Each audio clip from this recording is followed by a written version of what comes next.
코로나19 때문에 반강제로 도입한 재택근무. 그런데 기업들이 재택근무를 오히려 확대하고 있습니다. 어쩔 수 없이 시작했지만 막상 해보니 성과도 나쁘지 않고 경우에 따라 더 효과적이라는 건데요. 이학수 기자가 현장을 취재했습니다. 코로나 사태 이후 일주일에 2번 재택근무를 하고 있는 직장인 김근규 씨. 볕 좋은 날엔 놀이터가 사무실이 됩니다. 아이들을 놀리고 옆에서 일하는 건데 업무에만 차질이 없으면 회사도 동료들도 김 씨가 어디에 있든 신경 쓰지 않습니다. 추가로 좀 섭외를 좀 해야 될 것 같고. 네, 알겠습니다. 1시간 반씩 걸리던 출퇴근 부담도 불필요한 회의도 줄어 업무 효율은 더 높아졌습니다. 아이들이 이제 갑자기 난입한다거나 뭐 이런 것 때문에 일이 될까 좀 고민을 했었거든요. 해보니까 오히려 좀 더 압축적으로 이렇게 업무를 진행하게 되고. 코로나19로 인한 재택근무 경험은 기업들의 인식을 바꿔놨습니다. 막상 해보니 편하고 효율적이었다는 겁니다. SK와 롯데는 그룹 총수가 직접 적극적인 재택근무 도입을 지시한 상황.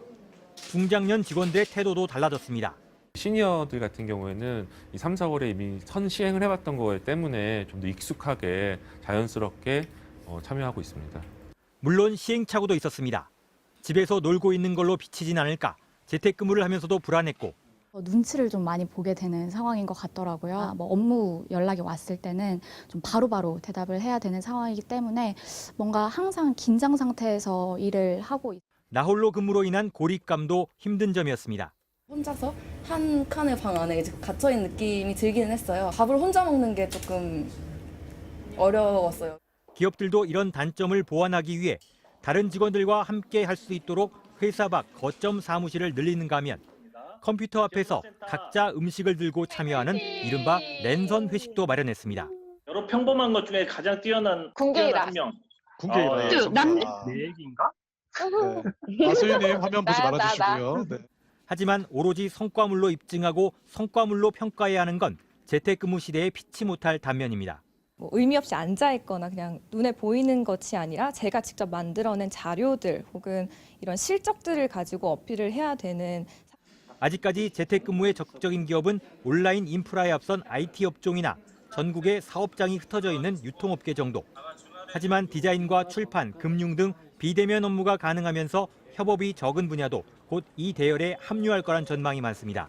모든 사람이 원격근무를 할 수는 없지만 원격근무가 또 하나의 선택지로는 다들 이제는 좀 생각해 보려는 움직임이 있다.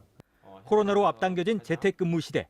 소통이나 소속감 부족이 결국엔 생산성을 떨어뜨릴 수 있다는 점. 그리고 개인 성과에 대한 지나친 계량화가 고용 감소로 이어질 수 있다는 점은 극복해야 할 과제로 남습니다. MBC 뉴스 이학수입니다.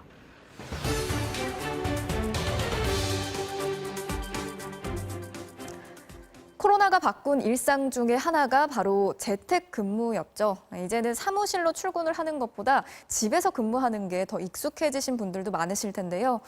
코로나의 긴 터널이 끝나가고 있는 지금, 과연 이 재택근무가 앞으로도 계속될 수 있을까요? 오늘 집중 취재에서는 재택근무의 미래를 짚어보겠습니다. 먼저 김하영 기자의 보도부터 보시겠습니다. 한국 최대 IT 기업 네이버. 올해 초 4,900억 원을 들인 새 사옥을 완공했습니다. 인공지능이 회의록을 작성해주고 로봇들이 곳곳을 돌아다니면서 직원들을 도와주는 최첨단 건물입니다. 팀 네이버의 각 사업 영역들은 바로 이 공간에서 앞으로 계속해서 시너지를 만들어 갈 것이고요. 하지만 고민이 생겼습니다. 코로나 2년 동안 직원들이 재택근무에 너무 익숙해져 버린 겁니다. 최근 본사 직원 4,700명을 상대로 설문조사를 진행했는데 주 5일 사무실 출근을 원한 직원은 고작 2%에 불과했습니다. 52%는 사무실과 집을 혼합해 일하기를 원했고 42%는 집에서만 일하고 싶다고 답했습니다. 재택근무가 익숙해진 직장인들, 다시 출근하는 게 쉽지 않습니다. 좀 많이 아쉬운 것 같아요. 출퇴근 시간에는 아무래도 10,000원 지하철에 낑겨 탈 때가 많으니까. 개발자 구하기 어려운 IT 기업은 아예 재택근무를 채용 조건으로 내걸기도 합니다. 판교에 있는 NHN 클라우드. 개발자를 뽑으면서 일주일에 하루만 출근하고 주 4일 재택근무를 조건으로 내걸었는데 지원자가 평소보다 5배나 늘었습니다. 송도에서도 출근하신 분이 계세요. 그러면은 매일매일 출근에만 소요되는 시간이 3시간, 4시간 정도 되거든요. SK텔레콤도 재택근무를 계속하기로 했습니다. 집에서 일하기 어려운 직원들을 위해 신도림, 일산, 분당에 사무실도 새로 열었습니다. 멀리 있는 직원들과 회의할 때는 메타버스에서 만납니다. 정말 회의가 가능할까? 직접 해봤습니다. 일산 사무실에서 분당 사무실에 있는 직원과 메타버스에서 만나 인터뷰했습니다. 좋은 점이 있다면 어떤 게 있을까요?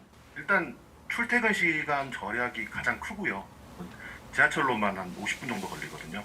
가까운 곳에 사무실이 있어서 거기 가서 근무를 하면 일단 가장 좋고요. 마치 옆에서 대화하는 것 같습니다. 고생하셨습니다. 하이파이브! 하지만 모든 기업들이 다 재택근무를 계속하는 건 아닙니다. 포스코는 이번 달부터 전 직원 출근을 실시했고 LG도 50%이던 재택근무 비율을 30%로 줄였습니다. 협업하려면 직접 만나는 게 더 낫다고 본 겁니다. 매출 100대 기업의 56%가 코로나 이후 예전 근무 형태로 돌아가겠다고 답했습니다. MBC 뉴스 김아영입니다. 코로나19 때 재택근무를 허용했던 IT 기업들이 거리두기 해제 후 근무 형태를 두고 진통을 앓고 있습니다. 윤성철 기자입니다. 재택이 편하긴 하죠. 편하긴 심적으로는. 근데 뭐 엄청 부지런한 사람이 아니면 사실 웬만한 사람들 다 뭐 앉아 있는 동안에 사무실에 있는 만큼 업무에 집중할 거라는 생각 그렇게 들진 않거든요. IT 기업 카카오가 다음 달부터 시행하는 메타버스 근무제는 자율성을 강조해온 재택근무에 통제 요소를 가미한 게 특징입니다. 음성 소통이 가능하도록 항상 스피커를 켜거나 이어폰을 착용해야 하고 오후 1시부터 5시까지는 반드시 일을 해야 합니다. 일주일 중 하루는 출근도 해야 합니다. 하지만 일부 직원들이 그동안 자율적으로 잘해왔는데 회사가 감시한다. 겉만 그럴듯한 재택근무다라며 반발했습니다.